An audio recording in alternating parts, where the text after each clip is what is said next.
తారీఖు పెట్టాం. 17వ తారీఖు కూడా సిగ్నిఫికెంట్. మన సెక్రటరీ గారి రిపోర్ట్లో రాశారు. ఒక అచీవ్మెంట్ తీసుకొచ్చాం ఆ సైట్లో. తీర్మానాలు ఉంటాయి, డెసిషన్స్ ఉంటాయి, అవి మనకి వ్యతిరేకంగా ఉంటాయి.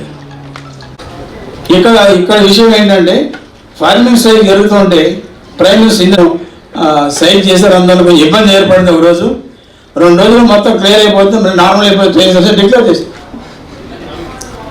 4 రోజుల తర్వాత మళ్ళీ విలేకరులు అడిగారు, ఏంటమ్మా ఏదో చెప్పామో అవ్వలేదంటే ఆమె అప్పుడు ఏం చేసిందంటే, ఈ స్ట్రైక్ అంతా కూడా ఫైర్మెన్ స్ట్రైక్ అంతా జరిగింది సౌత్లో. అయ్యా మీ ఏరియాలో సమ్మె జరుగుతుంది, ఫైర్మెన్ హౌస్ పరిష్కారం చేయడానికి మీ వంతు కర్తవ్యం మీరు చేసి వాళ్ళందరూ కలిసి ఈ సమ్మె జెన్యూన్, వాళ్ళ డిమాండ్ జెన్యూన్, మీరు త్వరగా పరిష్కరించండి.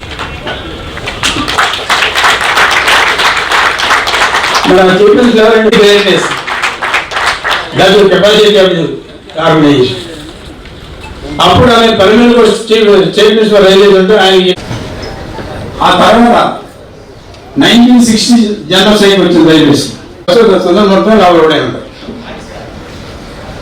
1960 స్ట్రైక్ లో Salluri Vijnana Kendram maiden general body meeting of South Coast Railway ALRC is being held here. ALRC is a historical trade union that has made many struggles for the betterment of the working condition of locomen and railway safety. Now this maiden meeting is being held here for the South Coast Railway, and this association is striving forward for the betterment of the railwaymen, railway safety, and against the privatization of railways.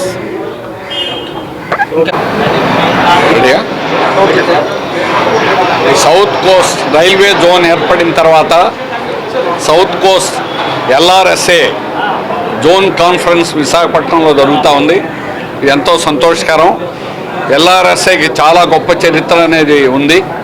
1973, 74 కాలంలో పని గంటల దగ్గర నుంచి ఈ రోజు వరకు జరిగిన మహత్తర పోరాటాల చరిత్ర ఎల్ఆర్ఎస్ఏది. అది ఇక్కడ జరగడం సంతోషకరం. ఇప్పుడు కూడా రైల్వేలో ప్రమాదాలు జరగకూడదు, రైల్వేలో భద్రత కావాలి అనేది వారి యొక్క ప్రధానమైన నినాదం. ఆ భద్రతకి నిర్లక్ష్యం వల్లనే ఈరోజు రిక్రూట్మెంట్ అనేటువంటిది లేదు. 10 గంటలు అందరికీ 8 గంటలు అనేది 10 గంటల హక్కున్న ఈరోజు 11, 12, 14 గంటలు కూడా రైల్వే కార్మికులు పనిచేస్తున్నారు. లోకో రన్నింగ్ పైలట్స్ పనిచేస్తూ ఉన్నారు. అందుకని 10 గంటలు పెంచడానికి కార్మికులను తీసుకోవాలి, రిక్రూట్మెంట్ చేయాలి. ఈరోజు 49,000 పోస్టులు దేశంలో ఖాళీ ఉన్నాయి. మన రైల్వేలో ఇంతవరకు కొత్త జోన్ వస్తే ఏమిటి లాభం అని అడుగుతున్నారు. రైల్వే రిక్రూట్మెంట్ బోర్డు లేదు. మనం యువకులంతా కూడా ఆంధ్ర రాష్ట్రంలో రైల్వే రిక్రూట్మెంట్ బోర్డు వెంటనే ఈ జోన్లో ఏర్పాటు చేయాలని డిమాండ్ చేస్తున్నాం.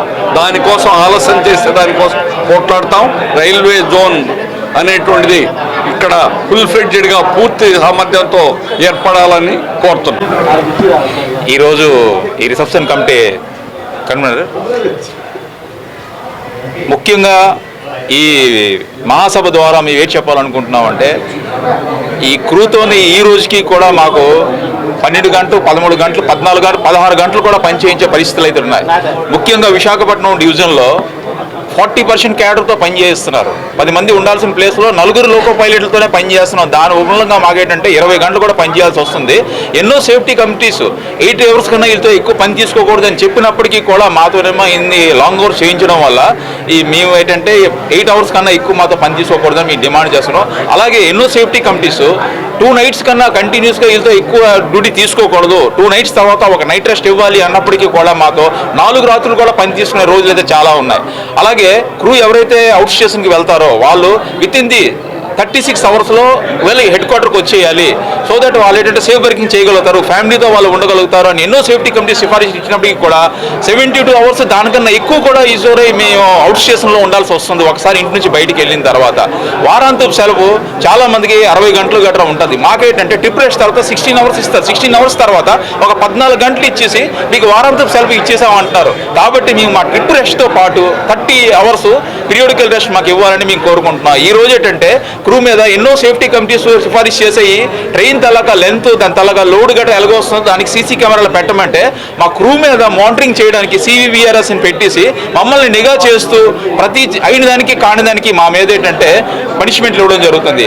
అలాగే ఈరోజు ఈ బైఫర్కేషన్ పేరుతోని అశాస్త్రీయంగా వాల్టరీ డివిజన్ని మొక్కలు చేసి బచేలి, కొరాపుట్, రాయగఢ్లో ఎవరైతే ఉన్నారో ఆ సిబ్బంది అందరికీ మీకు 1 yearలో తీసుకొస్తాము అని ఒక ఇన్సూరెన్స్ ఇచ్చి ఈ రోజు ఏంటంటే ఎక్కడ ఉన్న వాళ్ళు అక్కడే, మీరు రాయగఢ డివిజన్కి చెందిన వాళ్ళు, మీకు ఇంత వేరం తీసుకురాము, మీకు సంబంధం లేదు అంటే దానివల్ల సీనియారిటీ ప్రాబ్లమ్స్ వస్తున్నాయి. వాళ్ళందరూ ఫ్యామిలీస్ అందరూ ఇక్కడ ఉన్నారు. ఈ రోజు మేము డిమాండ్ చేస్తున్నామంటే ఈ మహాసభల ద్వారా ఎవరైతే రాయగఢ డివిజన్లో స్టక్ అయిపోయి ఉన్నారో వాళ్ళందరికీ కూడా విశాఖపట్నం తిరిగి తేవాలనేసి మీ మహాసందర్భం ద్వారా తెలియజేస్తున్నాం.